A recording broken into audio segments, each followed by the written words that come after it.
Good evening, everyone. Welcome to the second in our winter lecture series. Our talk this evening is on the subject of Trethurgy Round. It's entitled Trethurgy Revisited in Colour, and it revisits Trethurgy Round 16 years after the initial work was done there in the light of new discoveries. And our lecturer this evening is Henrietta Quinnell, who is probably very well known to all of you. But she joined the University of Exeter in 1970 as their first archaeologist in the adult education department, and quickly became involved with both this society and with rescue archaeology in Cornwall.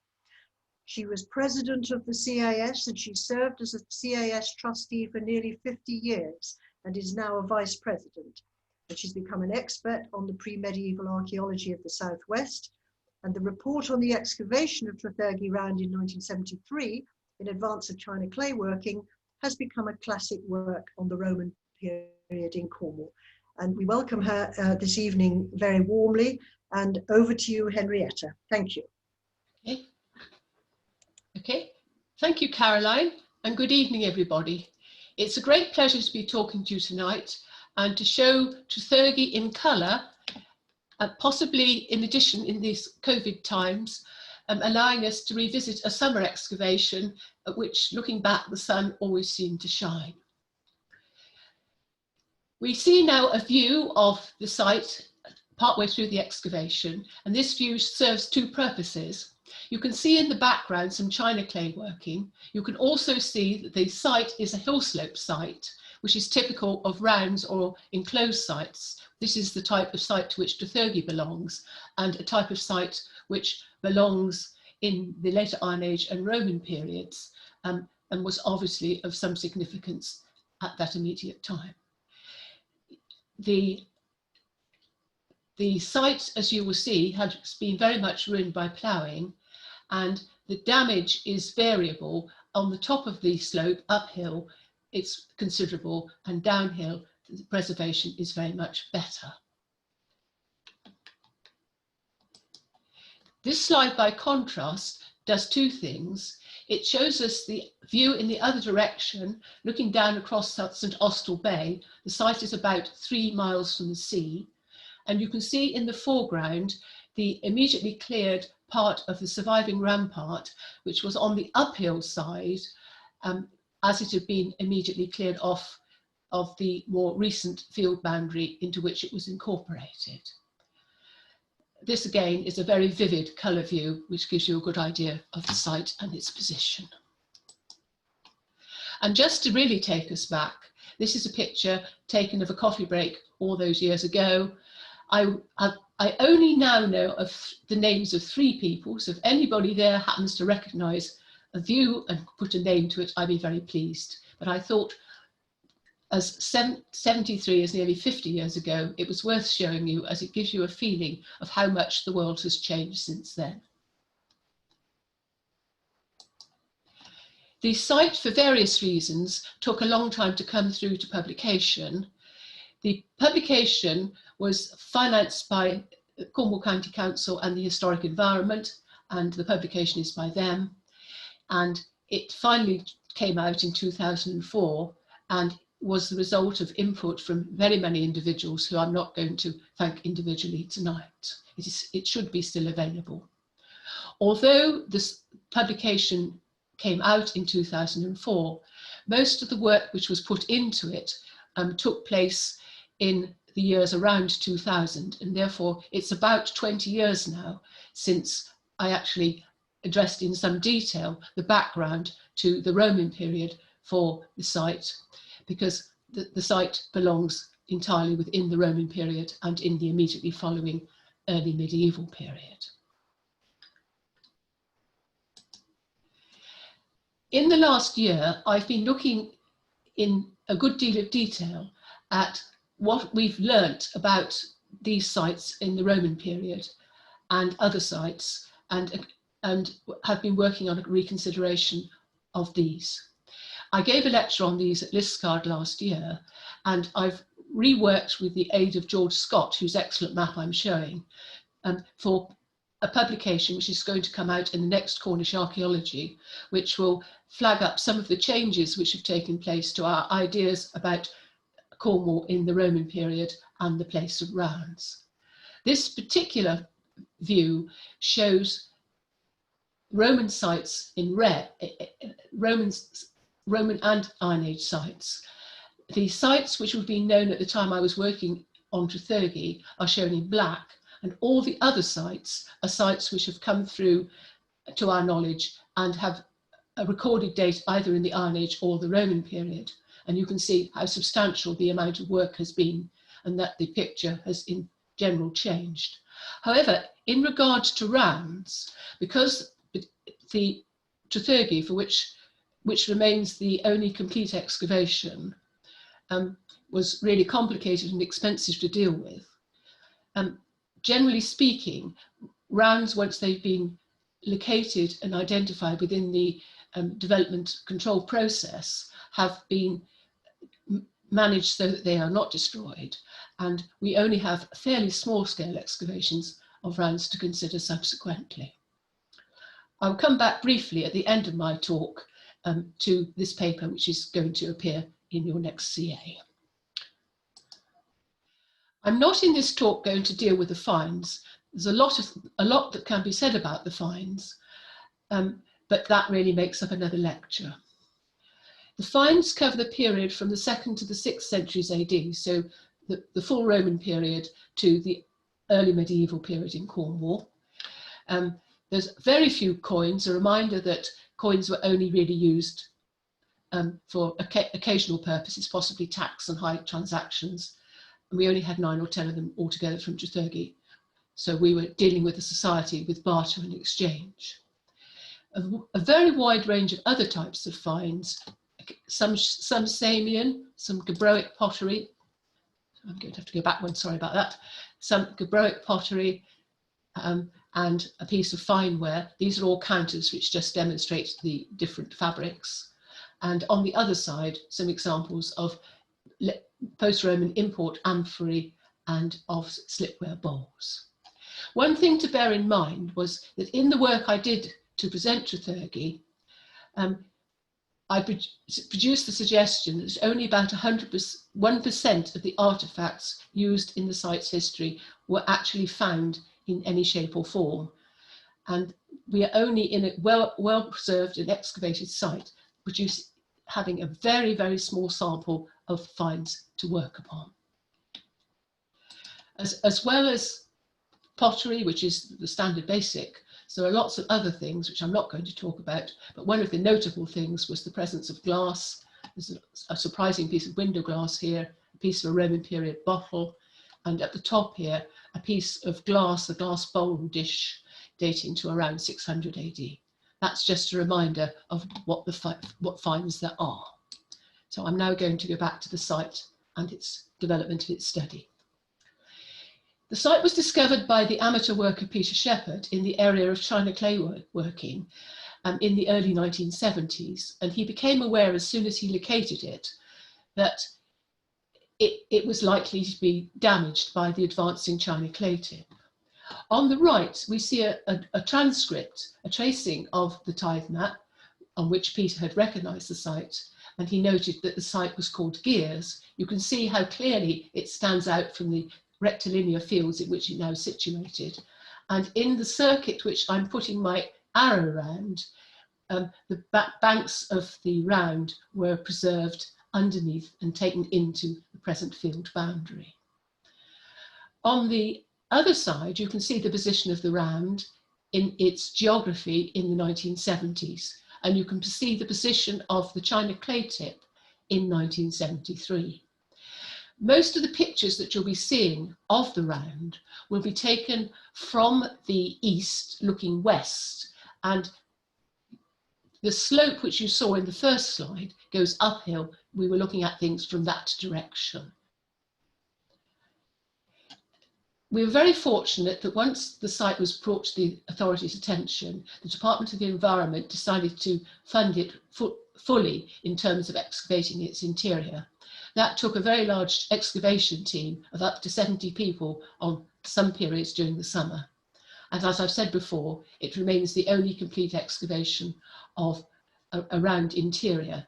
I should say that we didn't take the walls or all the structures to pieces. I'm sure a lot more material would have been recovered had we done so. This is a view of the field before anything happened at all. This is looking uphill. And this is a view looking, in this case, downhill, the other way, coming down like that. And this trench was dug in 1972. Oh, hang on. This trench was dug in 1972 down a line like that, which we thought was approximately the centre of the round. This initial trench shows the eroded rampart, which I've indicated by an arrow. You can see the digger which was doing the trial trench in action there. Unfortunately, we've situated the trial trench all too cleverly, and at the bottom it went out over the position of the entrance, which meant we had to deal with some of the entrance stratigraphy before we really knew what we were dealing with. But this initial trench demonstrated very strongly that the site was there, that there was good preservation, and even in this initial trench, we had post-Roman material as well as Roman pottery, indicating that the site had a long date. And you must remember back then, the idea that these sites were still occupied at this post-Roman period had not been recognised at all. Now, before I go into the archaeology of the site proper, I'd like to draw attention to a feature which is quite often, I feel, got overlooked. And that is the full excavation of the site revealed that the main earthwork and its buildings had been built on top of an unfinished and eroded earthwork. And on the plan here, you can see the ditch which we picked up going round quite a way underneath the eroded later bank. And in places, we also picked up part of the rampart which went with this and its revetment.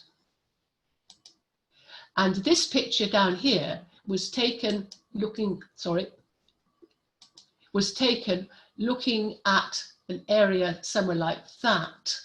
And here you can see we've got two revetments. This one, where my arrow is now, is the revetment of the inner rampart which went with the round. And this is the earlier revetment of the old rampart, the earlier rampart. We have one date, radiocarbon date, suggesting the 1st century BC for this site, and a very small amount of pottery. And the suggestion is that it was, for whatever reason, started and never completely built as an earthwork, and then used for a couple of centuries as an enclosure with stock and some temporary buildings. But I've put it in because this is the sort of thing you're only going to find out about sites of this kind unless you dig them very, very extensively. And it is a reminder that a lot of the sites we tend to think of as fairly extensively excavated may not really be very fully excavated at all. This is the classic aerial photograph view. All the aerial photographs now are taken by the RNAS from Carl Droz, who did them for free, very kindly. We're looking up the hill, entrance, enclosure. You can see the chunk of rampart which has been stripped off. You can see the line of the interior of the revetment, which runs pretty extensively round the edge here. And you can see the places where we've excavated the ditch there. At the top of the interior, there is an area which is more or less flat, and it seems to have been left that way in the original layout of the site. Where this arrow goes is showing a slight shelf or dip where the land or ground inside have been to some extent levelled off. But a lot of buildings in the interior are nevertheless built on quite a slope. As I've said before, the uphill part had been very badly plough damaged, but the downhill part had well preserved buildings. Again, another flag up as to what you're really seeing when you dig a small hole or trench into a site of this kind. You'll see that the area of the centre has been left open and the buildings form a ring around the exterior. What we're going to do now is to look at the enclosure and entrance and then come back and work our way around the buildings inside the site. This is the rampart on the uphill side. It's the same chunk of rampart seen from a different angle that you saw in the second slide, and it shows you the very nice revetment on its exterior, and this is the same revetment seen, as it were, from that end. This view shows an area of ditch dug out, and it shows the head into which the ditch was dug, which contains blocks of stone. And we think that all the stone pretty well that was used in the revetments for the rampart and for the most of the buildings in the interior was carefully abstracted from the earth of the ditch, or the soil of the ditch, and used in different ways. The rampart itself has a nice flat levelling in the interior. The date is approximately 150 AD for the start, and it went on for a longish period until well into the 6th century. That was the best preserved chunk of rampart. There were other chunks of rampart which would have been, which did survive, but which unfortunately now have got lost. In one or two places downhill, the interior revetment of the rampart survived, built of quite small stones. This is the best surviving area we've got. And this is quite vertical as opposed to a 70-degree slope on the exterior. As we judged that this vertical, rather small stone walling was unlikely to have gone up to a reasonable height, we thought the best interpretation of the rampart as a whole was to restore it as a stepped interior and a slightly sloped exterior, which would allow you additional space for doing things around the interior. We'll come back to this reconstruction drawing in a short while. In putting forward this suggestion, I'm not, of course, indicating that all rounds would have had this detailed construction, but this kind of stepped interior to a rampart has various parallels in Ireland. This particular view is taken on the bottom left, if you imagine the air photograph. We've now come downhill to look at the entranceway from the outside. You can see the revetment like this. The entranceway was of two periods. In the view of the rampart here, those stones in fact belong to the later rampart, the later entrance paving, which is shown on the slide. But for a couple of hundred years or so, from the mid-2nd to the mid-4th centuries, the entrance through seems to have had an earth and scruffy rubble surface, which probably was renewed a number of times. If we look at the plan, we will see two post holes, which are square like this. The outline of the post hole is there and there. There was no specific indication of post replacements. The posts were square, but I think posts could easily have got replaced without leaving much in the way of archaeological trace by being slotted back in when they became too rotten.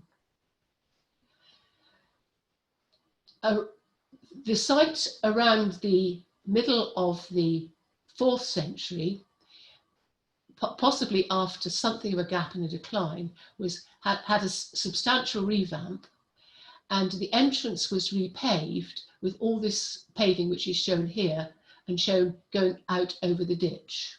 Before we leave the plan, I want to draw your attention to the drain which runs through on the one side of the entrance on the north side and connects in the interior to an area we think was used for animals, and which the drain appears to have been used throughout the period of the site. This is a view of the entrance in its second stage. you can see the drain there coming out from that side. I'm just going to go back one. If we look at this, you'll see that with the paving that was laid down in the 4th century, there are 2 sets of distinctive scratch marks, a curve left by the swinging of the gate and parallel scratches suggesting the use of wheeled vehicles. That's the entrance from the outside. This is one of the stones showing the swinging of the gate on that curved line. We suggest a 2-leaved gate. And this is the northern square gate socket. And this one has a surviving small pivot hole on which the hung gate would have actually pivoted. And looking beyond, we've got a section of the reconstruction drawing, which we'll come on to in a minute, which shows the entrance on either side of the gate. These downhill areas didn't, possibly because they were damp, didn't have houses. We think this side was used for animals and this side was used for communal activities. What we're now going to do is to go into the interior and go round the buildings in a circle. Before we do, however, just a reminder that by the 4th century, the ditch as a ditch was no longer maintained, and this cobble surface had been laid down originally as a continuous surface with the resurfacing of the entranceway, and it sagged into the ditch. It's up there, the ditch is filled in there with some stones which have possibly been formed part of an infill session.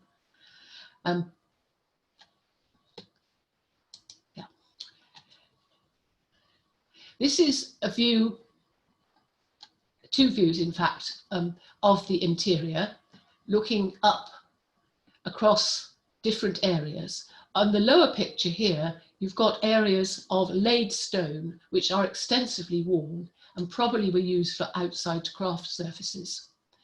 As we move further up the hill, the stones in the interior are rougher. We probably haven't quite got the original surfaces, and these are the stones which are sticking out effectively, most of them from the actual RAB or subsoil. I've marked the site of G, which I've said here is a possible shrine, and I'll come back to this in a little while when we get round to that point, but that's on the uphill side. This is Rosemary Robertson's excellent reconstruction of the site as a whole, of which you've been seeing 1 or 2 clips. This is the uphill line, as it were, and we're going to go round the site in this direction. Immediately on the north side of the entrance, sorry, on the south side of the entrance, there were a succession of different buildings which were used for general purposes, as I've mentioned. And then we have a maximum of at any one time of 5 oval structures, oval houses being identified at Trethurgy for the first time as being distinctive for the Roman period. I've worked out using a various series of figures that the population was varied considerably, possibly being as low as 15 in low periods of activity, and the maximum population probably about 60. But I must stress that these are just tentative reconstructions on the best data we have. This is showing you the site in the late 4th century, a little bit after the gateway was redone. So we're going to start by looking at this house here and then go round up and round the site. But before we do, the interior structures are divided into a tentative 10 stages. I'm not going to go through all of these, but I'm just going to run through these. If you keep your eye on the outline of the plan with the entrance and the different letters T, A, E and so forth for the different structures, you can see as we go through that things change a little bit through time. Houses are being rebuilt, houses are being slotted into gaps, other structures are coming online. I'm only showing you, I think, 4 of these slides, but you get some idea of how things change. And this would be representing the site now, sometime in the 5th century.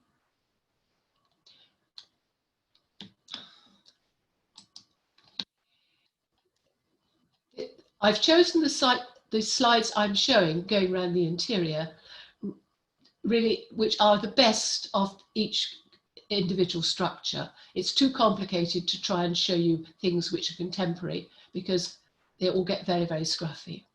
So this is a 4th century house on the site of House T. It's got a central hearth. It doesn't have actual doorpost holes. It's got a paving area in its entranceway. And it has the pit actually situated in something of a hollow. You can see the floor surface there.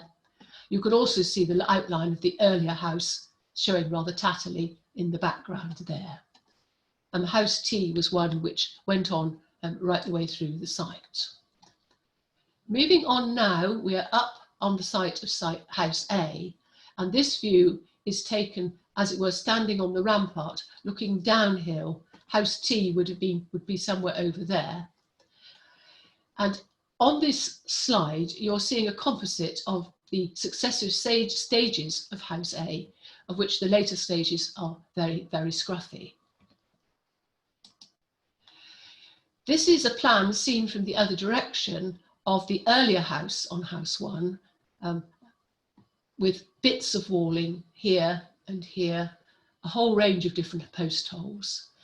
And one of the features, which is very much a distinctive feature of the site, so features we called half pits. They're pits which have clay or burnt sides and which seem to have been designed to contain hot embers and have had a hearth on top and to have been used as sort of cooking pits. Very, very good for putting cooking vessels in for slow cooking.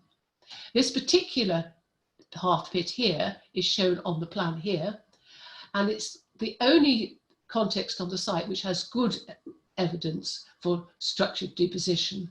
And this contained this bell-shaped weight, which had been put intact and in good state when into the infill of this half pit when it was infilled.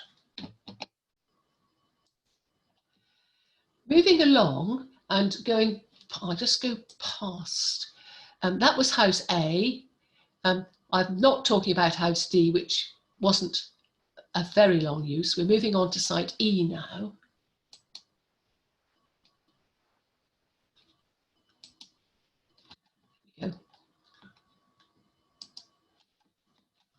Site E is a 4-post structure, the sort of thing which normally gets interpreted as a granary. It had 3 phases. First of all, large post holes, then small post holes, and then, not contemporary with these, though this lower picture is rather misleading, a paved area, which may very well have been the interior of a sill beam structure, which may have lasted for a long period in the later part of the site. To one side of the structure here, there is the pit 78, which, as the plan shows here, has a series of stones in it. One at least of these stones was a saddle quern, and this again may be something to do with structured deposition, but back in the 1970s we weren't really thinking in those terms at all, and most of the stonework from that pit has in fact not survived. Moving on from that to structure G, that is a good deal later than E. E seems to have been there from the start of the site and probably goes out of use in the post-Roman period. This little structure here called G was built in or after the late 4th century. It had late Roman pottery in its packing and orthostatic walling around the end here. Worn paving on the floor and a hollow in the centre. Underneath some of these stones was were handfuls of sea sand, which have some suggestion of some peculiar practice. We don't know what this was used for, but I have tentatively suggested it might have been a shrine. It seems to have had a lightweight structure covering across the front, and in that way it's been shown here. If you were looking at this from the entranceway, you'd be looking immediately uphill to it. And it was actually cut through by that original trench we dug with the JCB in 1972. The other intriguing thing about it is that the infill, and it was deliberately infilled, contained, amongst other things, fragments of 6th century post-Roman import pottery, dating the infill quite clearly. It's obviously a very unusual structure. So G would be just over there, just off the screen, and we're coming on round on the top here now. This is the very ruined house X, and I'm showing you 2 of the plans. The sort of rectangular slot features, you can see 1 or 2 of them in particular there and there, which form the first phase and suggest there was in fact some kind of timber house there. I think it's important to emphasize this because people tend to think just in terms of the oval houses for the Roman period. And in fact, there's a lot of other different structures here. In time, House X was turned into an oval structure, and the best surviving version is this rather tatty one shown here on the right. This half pit in the centre, which is the latest half pit, is a very good example of the type. A very nice rectangular pit showing very good burning, and you can see the reddening of the interior. These half pits are normally about 20 centimetres, 25 centimetres deep. They are very substantial features. Moving on round, and below House X, we have House Z. This is a view of the back of House Z with unexcavated largely, a series of drainage gullies which were dug around the top because to allow the water to drain away around the outside of the house. And this shows the interior of the house at its later stage, fully excavated, with a nice, very good stone interior. The stone paving, in fact, goes out across the entrance there, indicating that that area was indeed the entrance. And the line of the stone walls goes around like this. The bottom part had got rather badly damaged.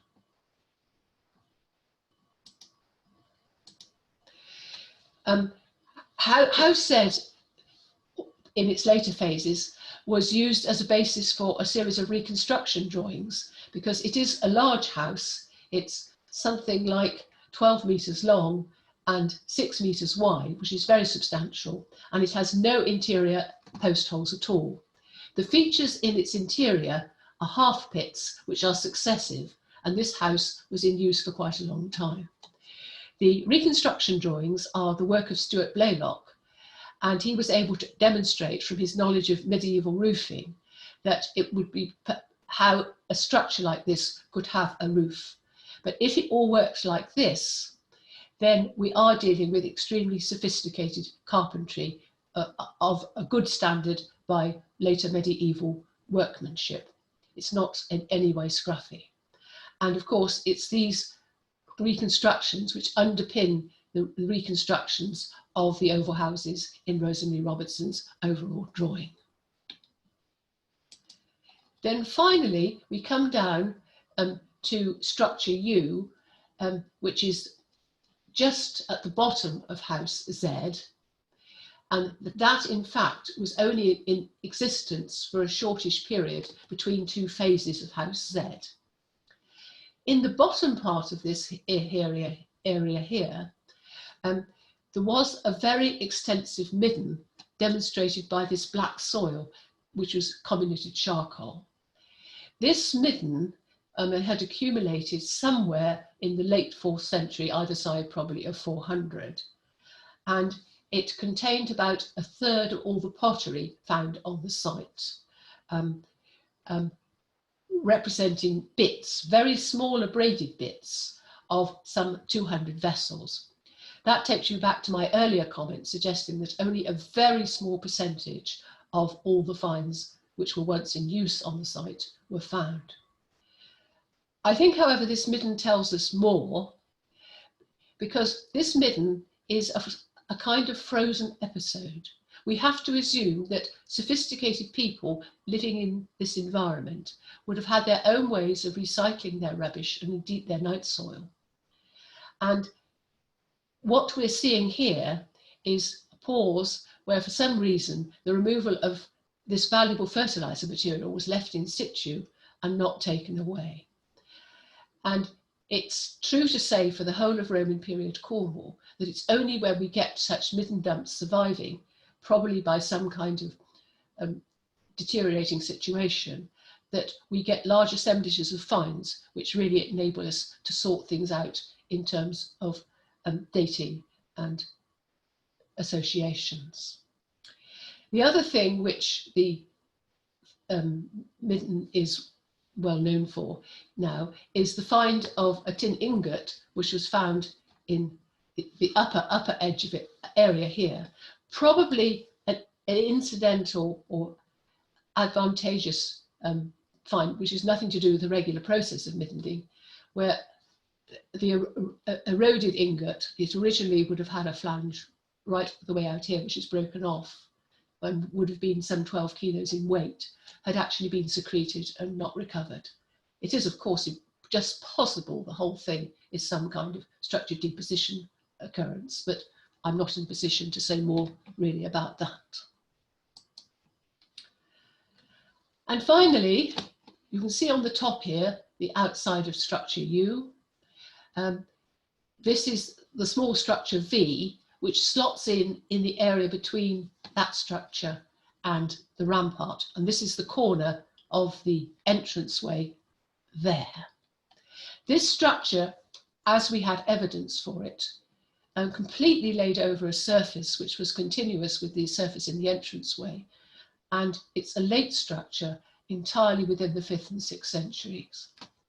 This colour view shows the paving in the interior with this very substantial drain, this minus its coverings, which went round the interior. And we're suggesting that this is a small byre. And this, probably replacing the earlier structure U, is part of the evidence for suggesting this part of the site was routinely used for animals throughout the history of the site.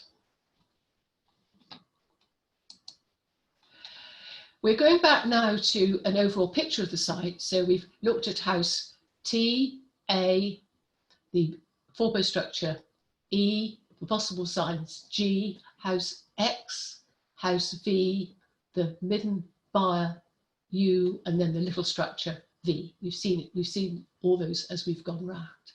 This is therefore just a reminder. As I've said, most artifacts were not found in significant contexts, but I wanted just to put in a reminder that when we dug Trethurgy, the handsome skeuomorphic handled stone bowls, which have to some extent come to represent the Roman period in Cornwall, had not been previously recognised, and these bowls are therefore now referred to as Trethurgy bowls. They are quite substantial. They can be nearly 1/2 metre in size, and their interiors were often used as mortars, although they may have had other usage as well, possibly for drinking. This is the most complete mortar, which came up in 4 different sections in 3 different locations in areas of house T, house A and house X.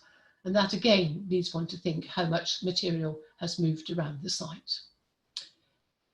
So this has just been a quick snapshot of this site, and I hope that the views and pictures which I've shown you will help you in thinking about the site when you have occasion to do so, or will illuminate things for you a little when you think about the site and look at the black and white photographs which are in the report. The view you're now seeing on the screen is my final slide, and this is a new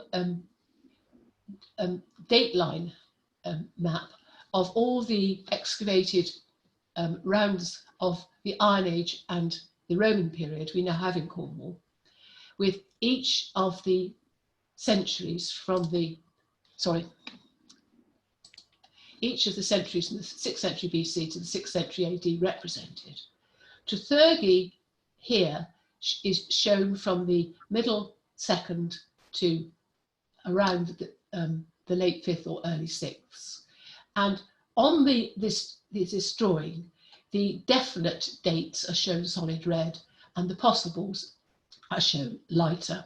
This represents that earlier phase of Trethurgy, which I mentioned at the start. It's too soon and not the right time to talk about the significance of this, but I wanted to put this in as another taster because this is one of the illustrations which will appear in my article in Cornish Archaeology, which will be coming out with very substantial editorial help from Graham Kirkham, probably sometime definitely sometime this coming winter. I hope you've all enjoyed this rapid run through, and I'll do my best to follow it up with questions if you would like me to. Thank you very much.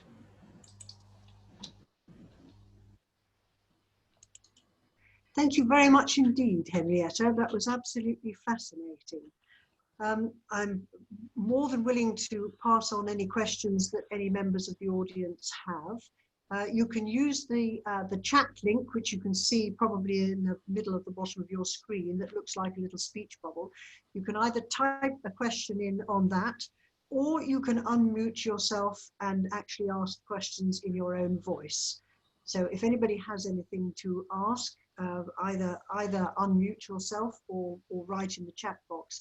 And in the meantime, Henrietta, I presume that as the site of Trethurgy Round was endangered at the time, it's now disappeared under china clay workings, has it? Not actually under a tip. I haven't seen it for a very long time now, but the tip was always designed to stop just uphill a bit. But the whole area was going to be very badly damaged by drainage ditches and works surrounding the tip. So effectively, it's disappeared underneath the edge of the china clay working. Lovely, thank you. Sorry, I was just going to say, until about 10 years ago, certainly, or perhaps longer ago than that, there was a very small notice board on the lane which goes past it on the other side. And it was possible to stand there and sort of see where you were looking across. But I'm afraid I don't have a view of what Trethurgy looks like now. It's something I've been always meaning to go back and take a picture of. If anyone likes to do that, if they can locate it on the map and send me a picture, I'd be very happy to have it to add to my collection. Hello? Shall I go on talking? Sorry, I seem to have lost. I think Caroline might just have frozen, Henrietta. Someone has asked in the chat. Simon Madison says, "Could you say a bit more about dating? Were there a lot of carbon dates?" We ran a series of carbon dates. I can't remember quite how many, 12 or 15 or so, and we did an early version of Bayesian dating, but the dates were not very precise, and they broadly supported the date range which was provided by the pottery. Cornish Roman pottery, broadly speaking, follows the sequence that is demonstrated by Blackburnish ware from Poole Harbour, and the sequence which we suggested based on the pottery was broadly supported by the radiocarbon dating. But at the stage we were at, with the complexity of the site, we would have needed a very much larger number of dates to have got any further fine tuning in it. Okay. Thank you. I'm getting some interference from my own computer on this. Wyn Scott, Henrietta, asks, first of all, he says, thank you for such an excellent presentation. But he goes on to say that he's interested to know if you excavated any of the adjacent field boundaries where they attached to the round. No, I should have mentioned this, but you have to, hi Wyn, it's nice to be talking to you. You have to put yourself back 50 years. The idea of looking at the outside of a round was simply not considered at that time. And it was only really borne in on me later on that we should really have been thinking about it.